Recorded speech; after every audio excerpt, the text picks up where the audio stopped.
ओम नमः शिवाय। दोस्तों, आपका हमारे चैनल पर स्वागत है। आज के इस कार्यक्रम में हम आपको जानकारी देंगे मंगल गोचर के प्रभाव के बारे में। जी हाँ, मंगल ग्रह विगत 2 अगस्त 2026 को मिथुन राशि में प्रवेश कर चुके हैं। वर्तमान समय में ये मिथुन राशि में गोचर कर रहे हैं, जो कि आगामी 18 सितंबर 2026 तक ये मिथुन राशि से ही गोचर करेंगे। तो आइए जानते हैं, यदि आप कर्क लग्न या कर्क राशि के हैं तो मंगल का गोचर आने वाले 44 दिनों तक आपके जीवन को किस प्रकार से प्रभावित करेगा, कौन सी महत्वपूर्ण और बड़ी घटनाएं आपके जीवन में घटित हो सकती हैं, विस्तार से इस वीडियो में हम चर्चा करेंगे।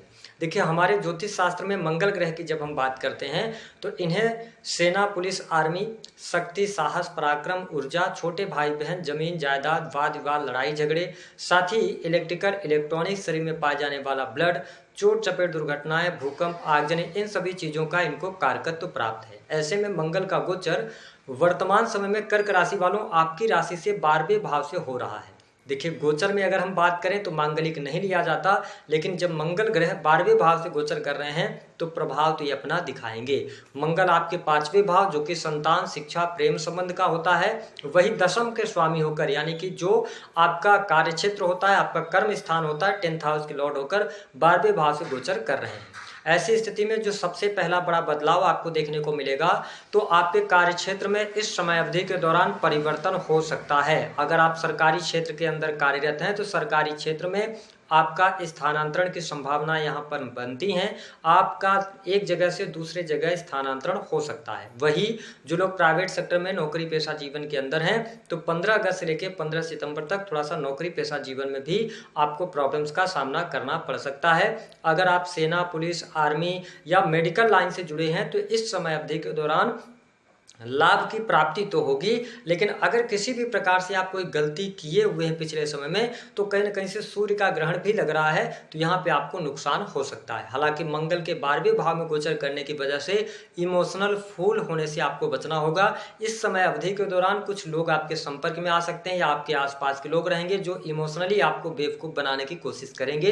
तो आप तक यह वीडियो पहुंच रही है कर्क राशि वालों, वैसे भी आप बहुत ही इमोशनल और भावुक होते हैं, लेकिन यह वही टाइम होगा जब लोगों पे आप बहुत ज़्यादा बिलीव नहीं कीजिएगा, अन्यथा रुपए पैसे को लेकर हानि भी हो सकती है। हालांकि इन्वेस्टमेंट पोर्टफोलियो के साथ में आपको लाभ मिलेगा। ओल्ड एज प्लान आप कर सकते हैं। जो लोग ऑलरेडी विदेश से जुड़ा हुआ काम कर रहे हैं या ऑलरेडी आप विदेश में रह रहे हैं तो ये टाइम आपके लिए अच्छा रहेगा। विदेशी भूमि से लाभ के अवसर भी आपको प्राप्त होंगे। जो लोग अपनी हॉस्पिटल्स चलाते हैं या ऑलरेडी हॉस्पिटल्स के अंदर काम कर रहे हैं उनके लिए टाइम बहुत अच्छा है, लाभकारी योग बनेगा। साथ ही इस समय अवधि के दौरान संतान पर पैसा खर्च होता नजर आ रहा है। संतान की पढ़ाई लिखाई पर पैसा खर्च हो सकता है, और यदि संतान की पढ़ाई लिखाई को लेकर कोई चिंता थी या संतान को आप विदेश भेजना चाह रहे हैं तो ये टाइम अच्छा है। संतान को लेकर आपको गुड न्यूज अवश्य प्राप्त होगी। हालांकि अगर आपके संतान की एज 16+ से कम है, यानी कि संतान आपकी छोटी है, तो उनकी सेहत का थोड़ा सा ध्यान रखिएगा।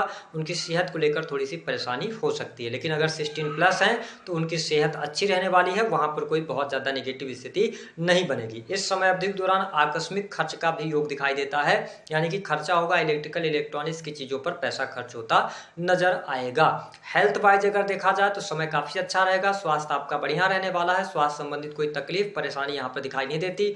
आत्मविश्वास आप में बढ़िया रहेगा। कंफ्यूजन की स्थितियां आपकी दूर होंगी। साथ ही मंगल की जो चौथी दृष्टि का प्रभाव है, मंगल चौथी दृष्टि से आपके 3rd हाउस को देख रहे हैं, जहां पे कन्या राशि आती है। हालांकि अगर देखा जाए तो कन्या राशि पर शनि की भी वक्र दृष्टि का प्रभाव है। तो कर्क लग्न या कर्क राशि वालों, अगर आप क्रिएटिव फील्ड से जुड़े हैं, ऑनलाइन के किसी काम से जुड़े हैं, सोशल मीडिया के माध्यम से काम करते हैं, फ्रीलांसिंग का काम है, डिजिटल मार्केटिंग से जुड़ा हुआ काम है, तो इस समय अवधि के दौरान आप अपने पुरुषार्थ से अच्छा लाभ प्राप्त करने में सफल होंगे। लेकिन मंगल आपको जल्दी, जो भी आप काम कर रहे होंगे आपको लगेगा जल्दी आपको रिजल्ट मिले, लेकिन शनि ये कह रहे हैं कि आपको थोड़ा धैर्य रखना है। तो sales, media, marketing, creative field, इन सभी क्षेत्रों से आपको बहुत अच्छे लाभ की उम्मीद आप कर सकते हैं, लेकिन थोड़ा धैर्य बनाए रखिएगा। चीजें होंगी, थोड़ा डिले से हो सकती हैं, लेकिन यहाँ पर आपको लाभ मिलेगा। छोटे भाई बहनों के साथ संबंधों पर ध्यान देना होगा। इस समय अवधि के दौरान ट्रेवलिंग होती भी आपकी नजर आ रही है, यानी कि ट्रेवलिंग से जुड़े कार्यों में भी आपको सफलता अवश्य प्राप्त होगी। हालांकि जो लोग कम्युनिकेशन के फील्ड से जुड़े हैं उनको अपने वाणी पर थोड़ा सा नियंत्रण बनाए रखना होगा, क्योंकि सेकंड हाउस से केतु का गोचर हो रहा है, तो थोड़ा सा वाणी पर नियंत्रण रखें। बाकी एक्शन आपके सही पॉजिटिव रहेंगे, सही इंटेंट के साथ में आप काम करेंगे, पड़ोसियों के साथ में रिश्ते आपके खराब होंगे। अगर हम बात करते हैं मंगल के 7वीं दृष्टि का, तो मंगल की 7वीं दृष्टि आपके 6 हाउस पर है। देखिए ये टाइम बहुत अच्छा है रोग ऋण और शत्रु के लिए, यानी कि शत्रुओं पर विजय प्राप्त होती आपके लिए नजर आ रही है, लेकिन इसी समय अवधि के दौरान आपके पंगे भी होंगे। मैं ऐसा इसलिए कह रहा हूं कि मंगल बहुत ही एनर्जेटिक प्लेनेट है। मंगल की 7वीं दृष्टि आपके 6ठे भाव पर है, तो देखिए आप, और साथ ही शनि की वक्र दृष्टि है, ठीक है। तो यहाँ पर आपको, अगर आप काम कर रहे हैं, ऑफिस में काम कर रहे हैं, लोगों के साथ में जुड़कर काम कर रहे हैं, है ना, टीम के साथ में काम कर रहे हैं, तो आर्गुमेंट करने से बचिएगा, अन्यथा छोटी सी बात को लेकर बतंगड़ बन सकता है, कोर्ट कचहरी तक मामला पहुंच सकता है। हालांकि अंततः विजय आपको मिलेगी, लेकिन आपका श्रम, धन, है ना, और शारीरिक तौर पे आपको कष्ट होगा, तो थोड़ा सा इसका ध्यान रखें। अगर कोर्ट कचहरी आदि में कोई मामला चल रहा है तो उसमें विजय प्राप्त होने के योग दिखाई देते हैं। स्टूडेंट विद्यार्थियों के लिए टाइम अच्छा कहा जा सकता है। अगर आप विदेश जाकर पढ़ाई करना चाहते हैं या आप कोई कॉम्पिटेटिव एग्जाम देना चाहते हैं, मेडिकल लाइन से जुड़ा हुआ, IT field, technical field, machinery से जुड़ा हुआ कोई भी एग्जाम है आपका, तो इस समय अवधि के दौरान आपको लाभ प्राप्त होता नजर आएगा। जो लोग कर्ज लेना चाह रहे हैं, आपसे निवेदन है कि इस समय अवधि के दौरान कर्ज नहीं लीजिएगा। अगर बहुत ज्यादा जरूरी है तो सारी चीजों को सोच विचार कर और कैलकुलेट करके ही आगे बढ़िएगा, क्योंकि यहाँ पर राहु आकस्मिक लाभ तो आपको दिलाएंगे, लेकिन कई बार ऐसी गलतियां लोग कर देते हैं कि आपके सामने कोई ऑफर आएगा और उस ऑफर के लिए आपको लगेगा पैसा आपका डबल हो जाएगा, और कहीं से आप कर्ज लेके वहां पे पैसा डाले और आपका नुकसान हो गया। तो इस चीज से आपको बचना होगा, यानी शॉर्टकट का इस्तेमाल नहीं कीजिएगा। राहु का गोचर अष्टम भाव से हो रहा है। साथ ही मंगल की 8वीं दृष्टि का जो प्रभाव है वो आपके 7th हाउस पर ये दृष्टि डालेंगे, ठीक है। अब यहाँ पर समझने वाली बात बहुत इंपॉर्टेंट है। देखिए वैवाहिक जीवन की अगर हम बात करते हैं तो वैवाहिक जीवन उतना ज्यादा नेगेटिव तो नहीं रहने वाला है।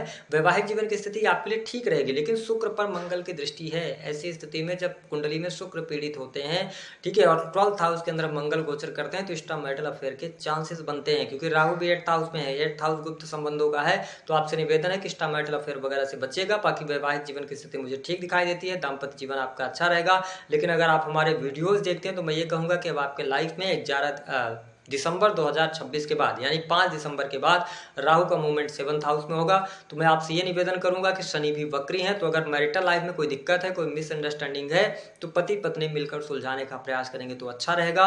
और नहीं तो अगर आपकी दशाएं खराब चले तो यहाँ पे लड़ाई झगड़े, वाद विवाद की स्थिति ज्यादा उत्पन्न होगी और बने बनाए रिश्तों को मंगल खराब करेंगे, ठीक है। तो यहाँ पे थोड़ा सा ध्यान दीजिएगा। देवगुरु बृहस्पति का आशीर्वाद भी मिलेगा। और अगर आप वैवाहिक जीवन में अभी भी थोड़ी सी दिक्कतें आपको देखने को मिल रही हैं, तो 12 अगस्त 2026 के बाद, गुरु के उदय होने के बाद वैवाहिक जीवन की स्थिति अच्छी रहेगी। अविवाहितों को विवाह के प्रस्ताव भी मिलेंगे। जिन लोगों के शादी विवाह तय नहीं हुए हैं, उनके शादी विवाह तय होने के योग भी इस समय अवधि के दौरान दिखाई देते हैं। साथ ही प्रेम संबंध के मामलों के लिए समय अच्छा है। प्रेम संबंधों में अनुकूलता मिलेगी, पार्टनर का सहयोग मिलेगा। एजुकेशन आपकी अच्छी रहने वाली है। संतान को लेकर गुड न्यूज प्राप्त होगी, उसमें कोई प्रॉब्लम नहीं है। जो लोग किसी क्रिएटिव फील्ड से जुड़े हैं, पर्दे के पीछे काम करते हैं, कंसल्टेंसी सर्विसेज प्रोवाइड कराते हैं, उनके लिए टाइम अच्छा रहेगा। धन लाभ के दृष्टिकोण से अगर देखूं तो मुझे ठीक स्थिति दिखाई दे रही है। धन लाभ आपको प्राप्त होता नजर आएगा और साथ ही आपके एफर्ट से आपको लाभ मिलेगा, ठीक है। सेल्स, मीडिया, मार्केटिंग से लाभ मिलेगा। रुका हुआ फंसा हुआ धन मिलेगा, लेकिन ये ध्यान रखना है कि कर्क लग्न या कर्क राशि वालों, सेकंड हाउस से केतु का गोचर हो रहा है, तो अपने संचित धन का ध्यान रखिएगा। धन लाभ के दृष्टिकोण से यह गोचर आपके लिए लाभकारी सिद्ध होगा। उपाय क्या करेंगे इस समय अवधि के दौरान? सावन का महीना भी चलेगा, तो आप भगवान शिव की आराधना कीजिए, सारी चीजें आपके लिए ठीक रहेंगी। दी गई जानकारी